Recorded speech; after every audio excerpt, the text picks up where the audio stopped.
The broadcast is now starting. All attendees are in listen-only mode.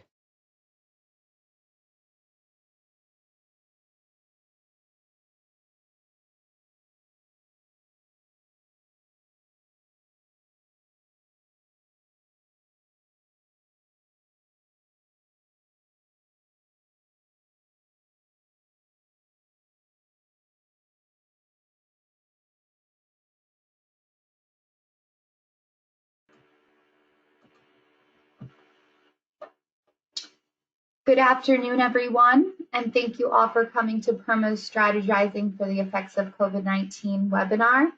I'm Kimberly Freer, the event coordinator. Before we get started, I want to go over some housekeeping items. All lines are muted at this time. Today's presentation can be found in the handout section to the right of your screen. If you have any questions, you can ask them in the chat feature on the right of your screen, or you're able to raise your hand and I'll unmute you during the presentation, but there also is going to be a Q&A at the end of the presentation as well. Before we get started, are there any questions? Okay, perfect. Then I would like to welcome our speaker, Director of Fiscal Analysis and Senior Economist at the Rockefeller Institute of Government, Dr. Laura Schultz, to start our webinar. Hi, Laura. Hi, Kimberly. I just want to say thank you to you and the Permo leadership for inviting me here today to share this. It's been an interesting ride for economists to follow this. So I hope to share with you some insights about what's currently going on and the economic situation associated with COVID-19. I want to start off by just giving you an overview of the Rockefeller Institute. We're a public policy think tank. We're located in Albany, New York. We are nonpartisan, and our goal is to be rigorous in our research, objective, and relevant. So we want to be able to provide people, citizens, governments, organizations with the information, background, data, and tools that they need so that they can understand current events, public issues, and make informed public policy decisions moving forward. So in that vein, I'm here today to talk a little bit about what's going on with COVID-19 and its impact on state and local governments. As you all know, if you work in municipalities, your cities and your towns are on the front line. You're addressing this crisis, you're handling the public health challenges associated with this, protecting the public health and ensuring public safety, while also providing the services that you need for your citizens, but also thinking forward to how can your communities come back from this. So today I want to give you the background to better understand the economic fallout that's going to come from this public health crisis and its impact on state and local municipalities. Then I'm going to talk a little bit about how the federal, state, and local governments are working to dampen these economic effects and help ensure as robust a recovery as feasible. But I want to put a disclaimer on this. This is an entirely new economic situation. We have only, New York State on pause was March 22nd. And while it seems like it was forever ago, we're very much just in the early stages of this public health crisis. And no one necessarily understands how the science and the medicine behind this is going to recover. From an economics point of view, while we've certainly studied the impact a natural disaster has on a city, we've never seen anything that is this widespread and this global before. So it makes it impossible to really forecast how long and how deep this is going to be. My goal today is to just present what we know as of April 7th, but this situation could be completely different, and I expect it to be completely different a month from now. So I thought today I would talk about the economic impacts of COVID-19, the fiscal impact on New York, the impact on municipalities, and then also what is happening in the recovery efforts. To talk about the economy, the impact on the economy, I thought it would be helpful to take a look at what the economy looked like before this started. So January 20th, this chart shows you how the US's 152 workers were employed in what sectors immediately before this crisis started. I've highlighted some of these sectors here. The ones that are in red are the ones that are most dramatically and quickly impacted by COVID-19. So retail trade, we have seen malls shuttered, non-essential retailers shut down. Certainly, we've seen growth at local grocery stores. We've seen growth in Walmarts, in Targets. They are hiring, but the vast majority of brick and mortar retail is closed, and those employees no longer have employment for the near future. Here in leisure and hospitality, that is where you have your restaurants and your hotels and other accommodations. Those have been shut down. There are a handful of people still working in the restaurant industry for businesses that have maintained takeout, but it's on just a portion of the staff that they had before. We have construction, which has essentially been halted in New York. And then the other services include daycares, hairdressers, barbers, those one-on-one personal services. So those four sectors there, employment has been brought down to only a small portion of what it was before. And those account for 30% of employment in the US economy. The ones in yellow, transportation and warehousing, while Amazon warehouses are bringing in more people and expanding, this is also the sector where the airline industry is. And so there will be a big hit in transportation and warehousing.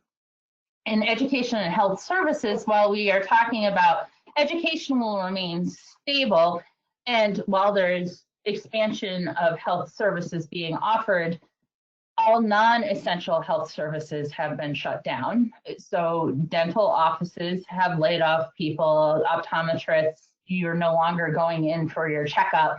So doctors' offices are seeing a big decline in employment. And then manufacturing, well, in New York, a lot of manufacturers in New York have managed to get essential designation from ESD. The demand for their products are down. And then also in the interest of public health, they are having less people work. So there's also been a decline in employment there.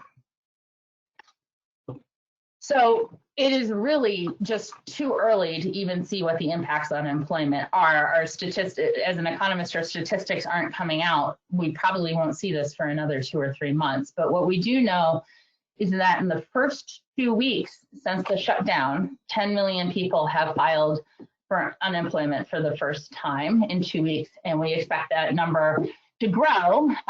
Many states are facing logistical challenges. It's making it hard for people to file for unemployment. So we expect there will be a backlog, and that number will expand.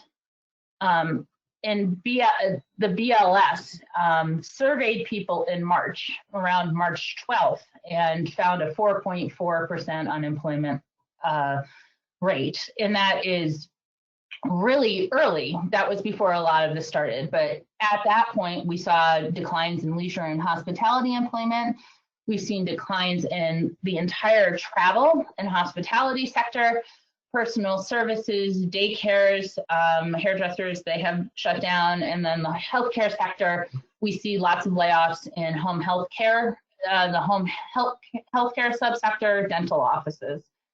And it's expected to see further declines in transportation, mining, oil and gas, and employment services. And I just got, just this morning, after I finished my slides, additional data from the Siena Research Institute that surveyed New Yorkers and asked about their financial concerns concerning the coronavirus epidemic. They found that 77% of New Yorkers are worried about the financial impacts, but when asked about layoffs, 37% of workers are concerned about being laid off as a result of this. In New York City and in the downstate suburbs, it's higher. It's about 42% of New York State and downstate residents are concerned about layoffs. 28 to 29% of those are very concerned, which would indicate to me that they're the ones that have either already been laid off or will be facing layoffs. And then another 13% are concerned about layoffs in the future. So these are people who are perhaps concerned about secondary layoffs. In upstate, 29% of upstate residents are concerned about layoffs, 18% very concerned. And about 50% of New Yorkers are concerned that they're going to have a family member that they're going to need to support financially in the near term. So as we said, it's too early to look for unemployment rates. We're trying to figure out what it is. And the range of estimates are quite wide. 8.5% would be very optimistic. And last week, the Federal Reserve Bank of St. Louis assumed that about a third of the workforce would be unemployed in the next quarter. Janet Yellen made remarks this morning, putting it at about 20%. And I would say that that's probably a pretty reasonable estimate. You're definitely looking at unemployment rates in the 15 to 20% range. It's going to be in the higher end of this, likely in the next quarter. GDP forecasts are also negative. GDP is the value of all goods and services produced in the economy. So this is our economic output, and the estimates impact of economic output in the next quarter are anywhere from minus 10% to minus 40%. I think that probably in the mid-range somewhere is appropriate. There's still very little consensus among all of these analysts of how bad it will be. And I think that in the coming weeks and months, we'll get a much more refined idea, in particular as we watch China start to come out of this. So looking at New York State's budget and the fiscal impacts, the comptroller was the first to take a crack at trying to understand what this is going to have on impact this is going to have on New York State finances. This was done on March 17th, 2020. And in that timeline, that is the Tuesday after all restaurants and movie theaters closed, after all of the businesses where people gather socially were shut down. And so this was before the entire halting of non-essential economic activity. This was before hairdressers closed. So in that timeline, at that point, the comptroller was looking at $4 to $7 billion lost in New York State tax revenue. So a decline in income for individuals and for businesses.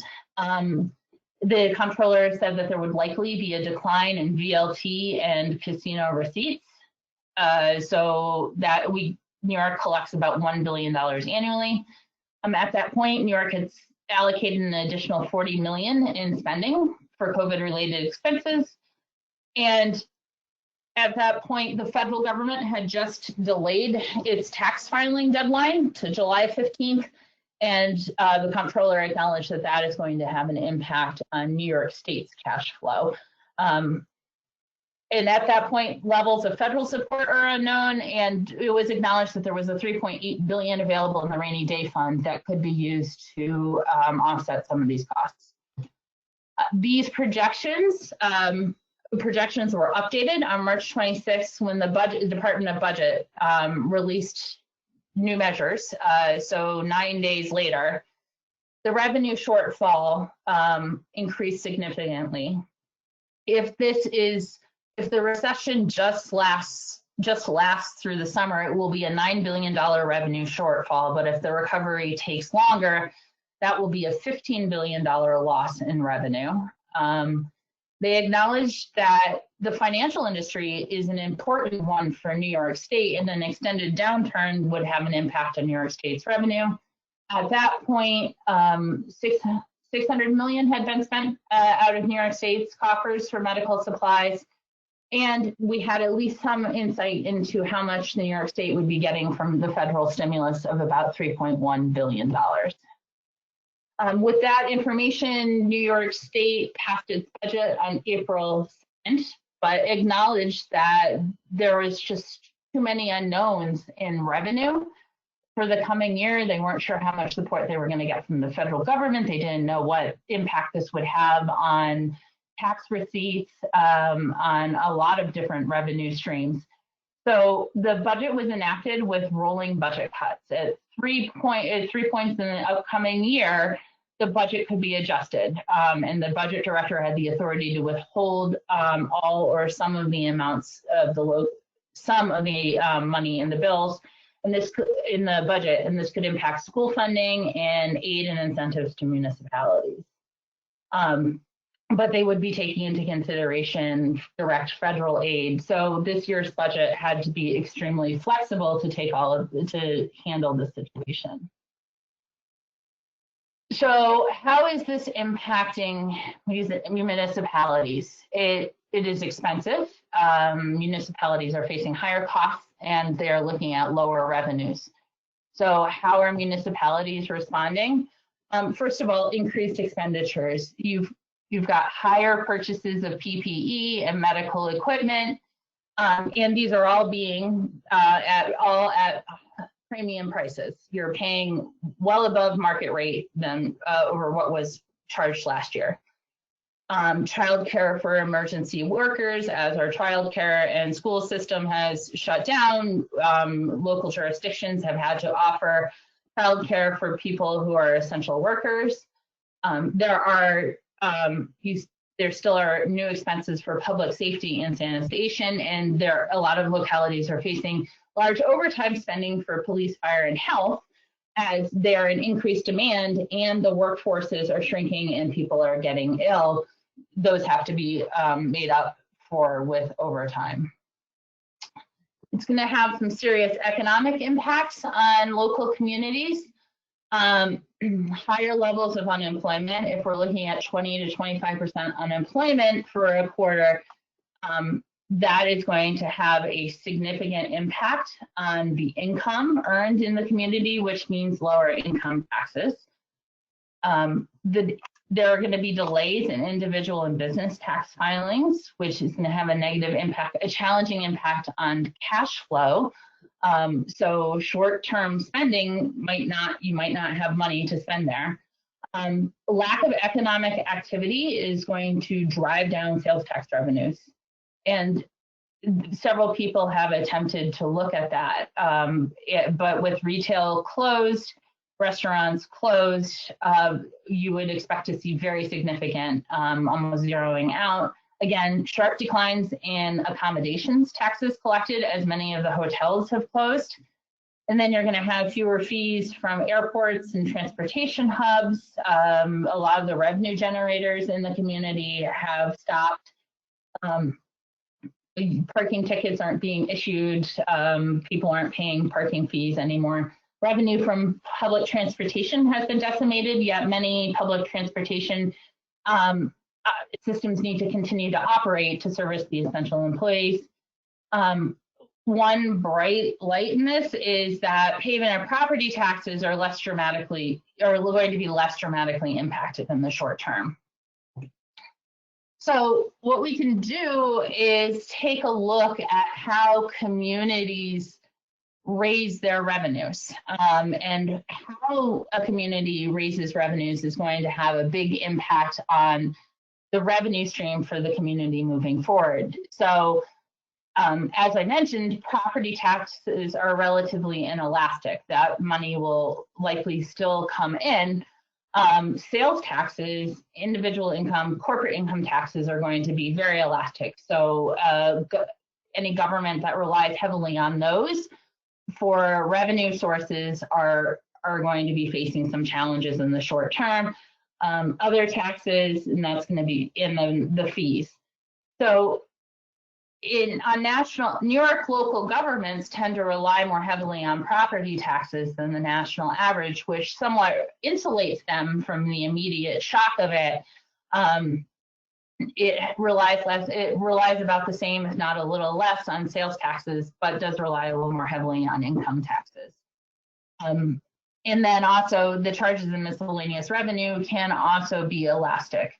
So 2/3 of local government revenue comes from owned sources, which means that about 1/3 comes from the state and from the federal government. So 30% comes from the state. And there it's really hard to tell what the impacts are going to be. The Brookings Institute has been a great source for a lot of information on this, and they have reviewed a couple of hundred different localities and municipalities to figure out how likely they are going to be impacted, how soon they'll feel the fiscal impacts associated with COVID-19. And they take into consideration the source of what percentage of revenue comes from income and sales taxes. So communities that rely very heavily on income and sales taxes are going to take a really big revenue hit almost immediately. And then also a big factor is what portion of the region is employed in high-risk industries. And they consider transportation, employment services, travel, and leisure and hospitality to be high-risk industries. So Ohio has a lot of really vulnerable cities. Columbus, Cincinnati, Toledo, and Cleveland are all going to be facing severe budget crunches in the very near future. Colorado is also in a state that is going to have a lot of problems. The only city on the list in New York was Rochester, and it was listed very low. So Brookings and analysts there don't feel that they're facing the risk of immediate fiscal impact that a lot of other cities are in other regions. And I would think that that's probably true for a lot of the upstate cities. Major cities, they don't rely as heavily on high-risk industries for employment, and relying more heavily on property taxes somewhat insulates them from a short-term fallout that needs to be dealt with. So how are communities responding? Municipal layoffs have started, and they're trickling in, if you follow the news, a couple every day. The biggest one was Cincinnati furloughed 20% of their workforce for 4 weeks. Butler County, Pennsylvania furloughed a quarter. So these are people who have been told not to come to work for the next week. They are still, or for the next month, they are still getting in health insurance, and they're hopefully will return to work as soon as the situation is over. Other cities in California are feeling this. A couple of school districts have started to lay off non-essential staffs, but at this point, schools seem to be relatively insulated from this. Major cities that have discussed furlough and workforce reductions in the near future are New Orleans, Jersey City, and Phoenix. So those are happening across the state. And all of those communities are watching the fiscal situation very, very carefully and seeing how they respond. So this all depends on what the recovery is going to look like. And you've probably heard, are we going to have a V-shaped recovery or a U-shaped recovery? We see this dramatic drop here, which was basically in the course of a week and a half, 2 weeks in New York. A lot of businesses and a lot of people were just told to stay home from work, which led us to a very severe and sudden recession. The V-shaped recovery is what people are hoping for, that we're going to see, that as soon as the public health crisis is cleared, and hopefully in a relatively short time frame, that people will be able to return to the jobs that they had prior to the crisis. People will go out in pent-up demand. I know I'm sick of cooking, so I'm looking forward to going out to multiple restaurants again, and all of that pent-up consumer demand is going to get out there, and things will return back to normal relatively quickly. The concern is that if after this drop, the businesses that shuttered don't reopen, people don't have jobs to return to anymore.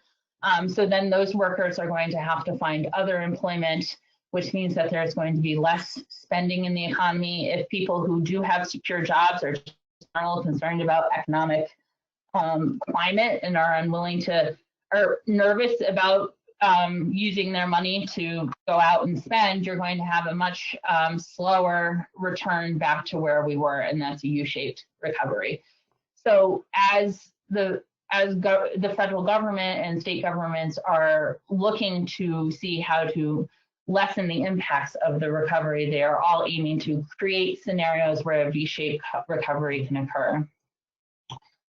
And one of the things that analysts are doing are taking a look at some of the lessons we've learned from the Great Recession.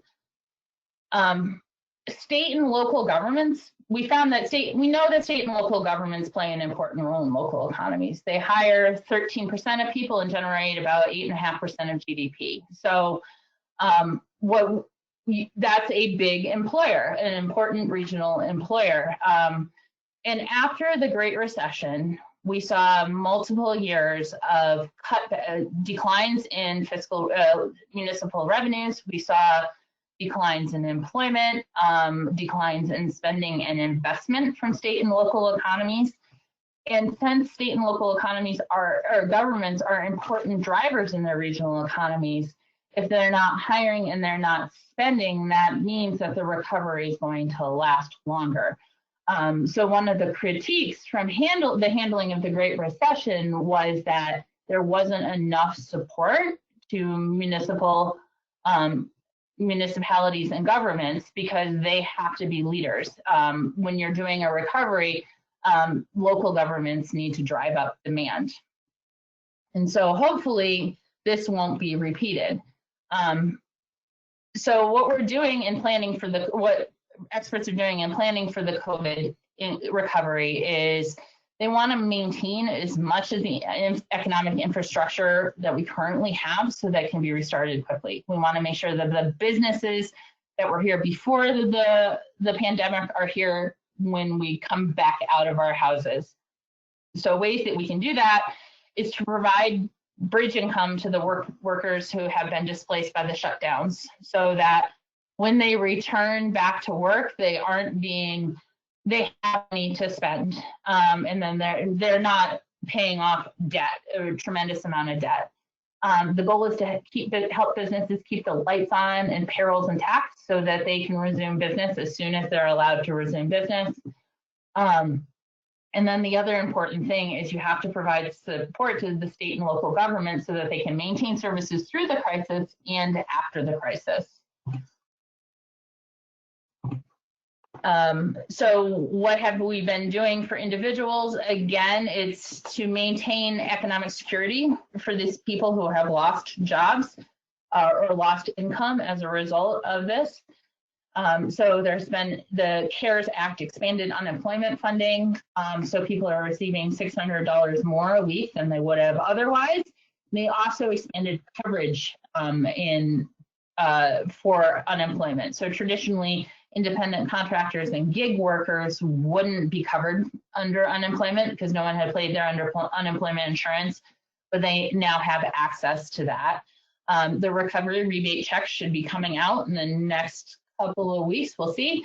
And then state and local governments across the US have done local responses. There's been in several cities moratoriums on evictions so that people who don't pay rent can't be removed from their houses for the next 3 months. There have been delays in student loan payments and utility turnoffs have been banned. So this is hopefully creating more liquidity for people to weather the storm through the layoffs.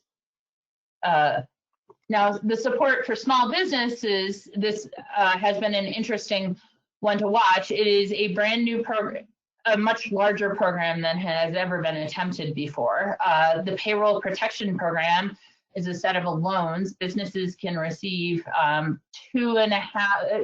they ask them what their monthly payroll is, and they can receive 250% of that to cover their expenses for the next 8 weeks. So that would help them cover payroll and other fixed business expenses. So businesses that get this have to maintain pay and employment costs for their workers, and so that then those can be forgiven. Those loans will be forgiven once they open back up and maintain the same level of employment they've had.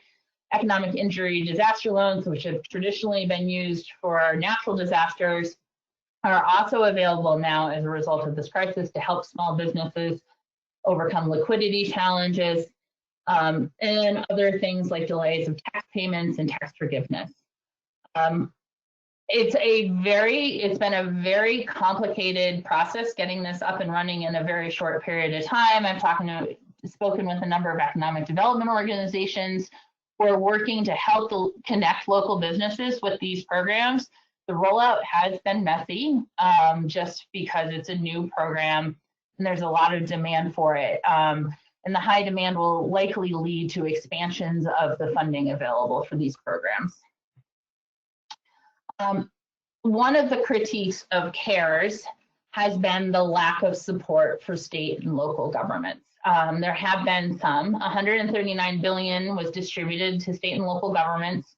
$25 billion were made available for transit systems to help them keep running and offset their revenue loss. There has been funding to help seniors and homeless. There's been funding for COVID-19 related expenses and for law enforcement. A number of programs to help set up infrastructure required for distance learning and broadband, money for schools to help them transfer to remote learning, and then also support from the Federal Reserve for the municipal bond market. New York is going to receive about $7.5 billion as a result. 5.2 is going to go to New York State, and then a group of municipalities across the state have received funding ranging from 150 million to almost 450 million.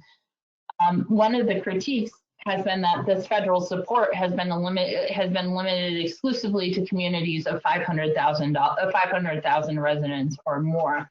So there has been a big call to help smaller communities suffering from this as well. Talks have really started in earnest over the weekend for round 4 of COVID-19 economic bailouts. As I mentioned, it was criticized for its lack of support to state and local governments. The Democrats are proposing at this point almost $1 trillion for state stabilization. New York, New Jersey, Connecticut, and PA, all heavily hit, are asking for an additional $100 billion in emergency funding. One of the discussion's points has been the federal government picking up the entire expense of Medicaid to allow for some more flexibility in state budgets, expansion of community block development grants. The U.S. Conference of Mayors has been advocating for funding for smaller communities, for municipalities. They want funding to help cover the costs of the COVID crisis. So overtime, sick time, telecommuting equipment, but also help with the revenue that was lost as a result of the crisis. They're asking for personnel costs to help cover the public health costs associated with that, funding for transit systems, so that may still, more may still come there. Compensation for school administrators and staff, and higher education. I'm affiliated with a university in Albany, and they are looking, a college in Albany, and they're looking at major shortfalls as they have to refund room and board and to students that have left halfway through the semester.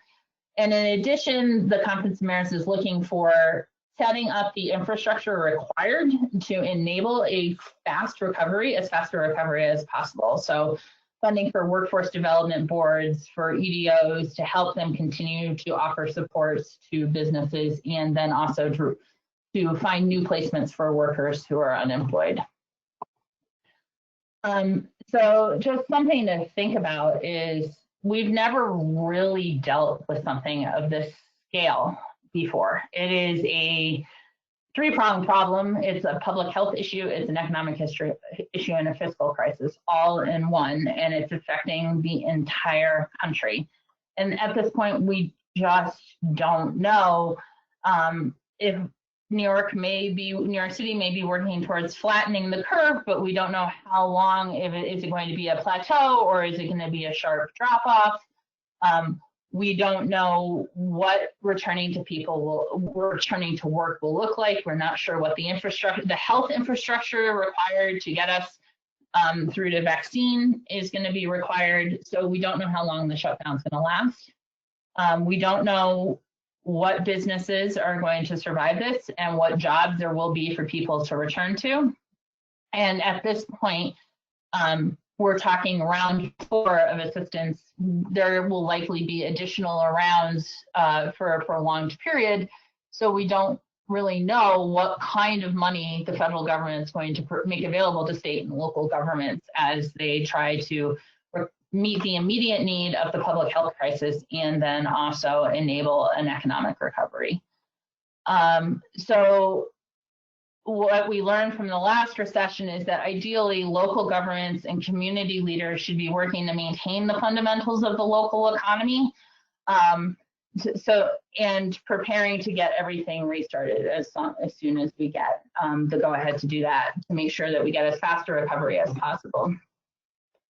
I wanted to share with you the PERMA website, and all of the PERMA, like a lot of organizations, is constantly updating coronavirus related information and resources for your community. So that could be a helpful resource for you moving forward.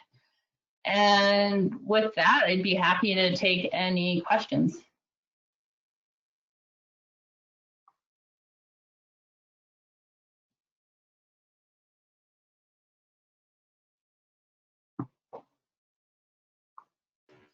Thank you so much, Laura. So if you do have any questions, you can type them in the chat feature questions. Right now we don't have any, but I'll give you a few minutes to type them in. And if you don't want to type it in today, you can also send your questions to our member services email. That is memberservices@perma.com, and I can definitely forward it to Laura as well. And Laura, what would be the best email for you? Laura.schultz@rock.suny.edu. Perfect.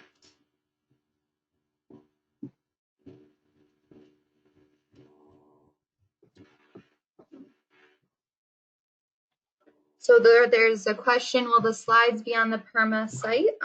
Yes, so we are recording this as well, and you can save the handout. It's in the handout section of the webinar, but we can definitely have the PowerPoint be public as well.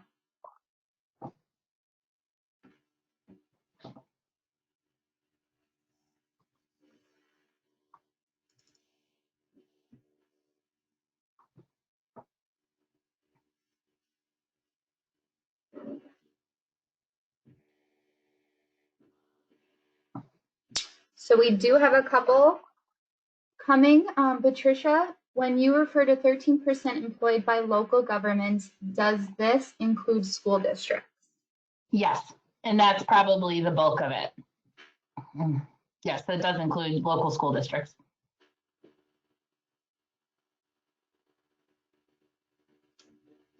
Okay, perfect. We are getting a couple questions. How can municipalities best posture themselves to operate safely with funding constraints?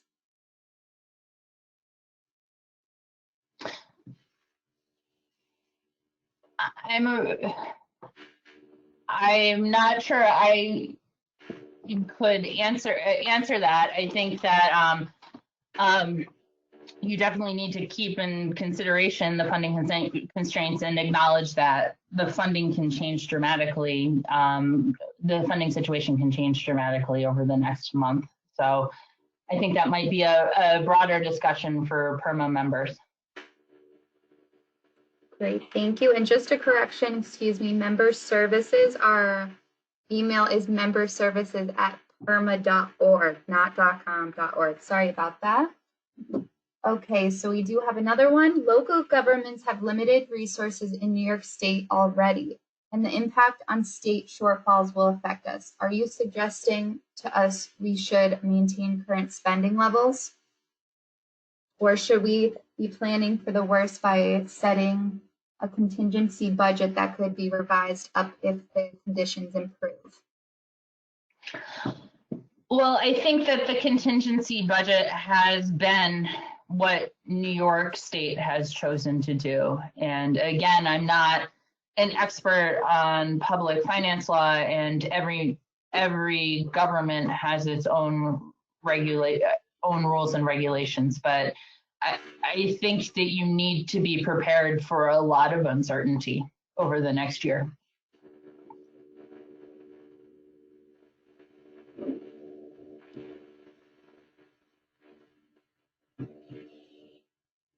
Okay, I think any other questions? Last call for questions.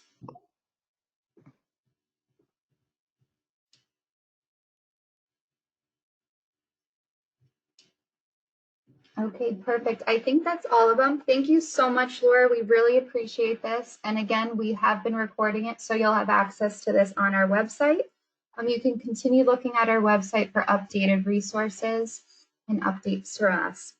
Okay, thank you so much, everyone, and I hope you have a great day. Thank you.